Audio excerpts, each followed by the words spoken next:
right now because we really, we need to catch the horses quickly in the morning. It's kind of an assembly line process when we get the horses ready for lessons. So this is not going to fly with us. He needs to settle down and realize that he needs to get caught right now. A lot of horses will do this to try to get out of doing work. But once we get him, we're thinking we might walk him through the ramp a few times. The ramp is sort of a mounting device that we use for some of our riders who maybe have a little harder time getting on the horse, couldn't use a mounting block, but they're not so, unable to get on the horse that we have to put them on the lift, which is another way that we mount riders here. So, all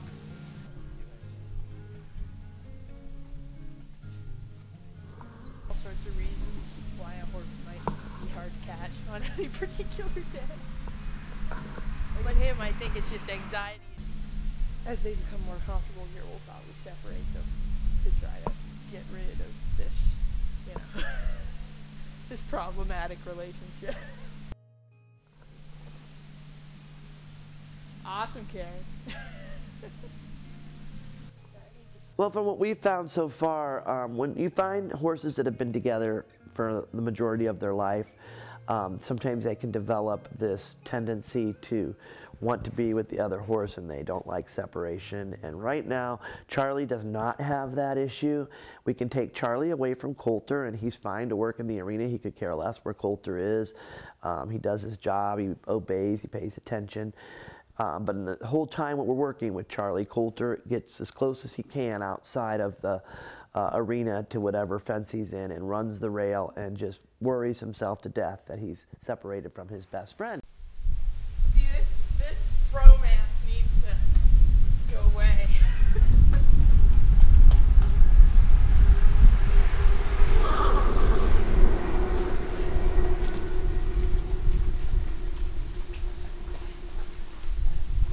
Never want to have two horses that are so entirely crazy about each other that you can't separate them or you can't use them.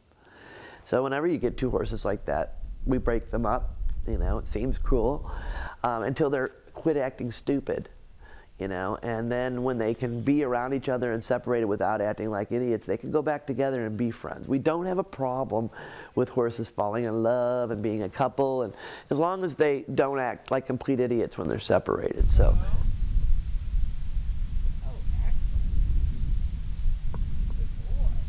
They really, you just got to do everything step by step with them and let them know. It's amazing the things that they'll be afraid of or surprised by.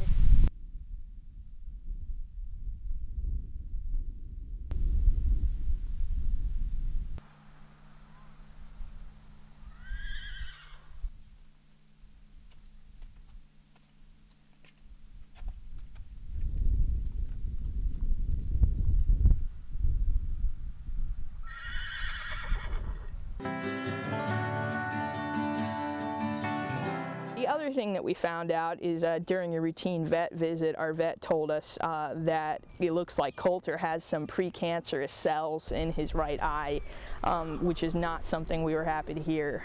Because a horse who's skittish, so forth, we can work with them and make that, make that horse into a therapy horse. But something like cancer is going to be very expensive for us to deal with, and as a result, we're kind of looking right now for a new home for Coulter. I personally think that once Coulter leaves, Charlie will probably be even easier to work with just because of how close their relationship is. Coulter's a distraction to Charlie at this point, and for Charlie to have the best chance of succeeding as a therapy horse, I think Coulter needs to go, so we're trying to find a nice home for him. I think Charlie might have what it takes because he's very calm, really sensible. So far, everything we have done with him, he's been really good about. Okay. Some horses can take the separation really well, and then they get back together and they're like, oh, I love you, so happy to be together. And then when they're separated, they realize, okay, it's not going to be forever. Some horses, when you separate them, will break down your fences to get back together. They just can't break it. So the best thing for Coulter is for Charlie to be gone.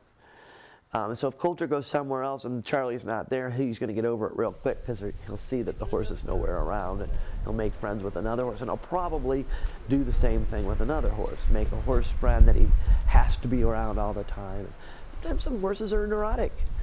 Some people are neurotic. So, you know, we learned that that's what the 3 month is all about, is to see what their personality really is, and if they're going to be calm enough and sensible enough to work out here.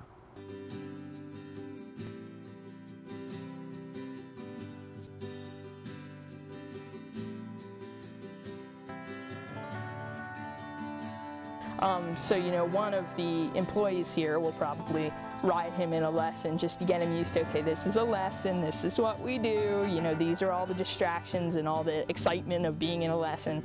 And, you know, once we know that he's going to be reliable in that kind of situation, that he's not going to do anything crazy, he's not going to buck, he's not going to kick someone, he's not going to take off with someone, then we start putting clients on the horse, you know. So we really try to, you know, sort of make sure that a horse is as close to bomb-proof as we can get it before we risk putting a client in, you know, on that horse.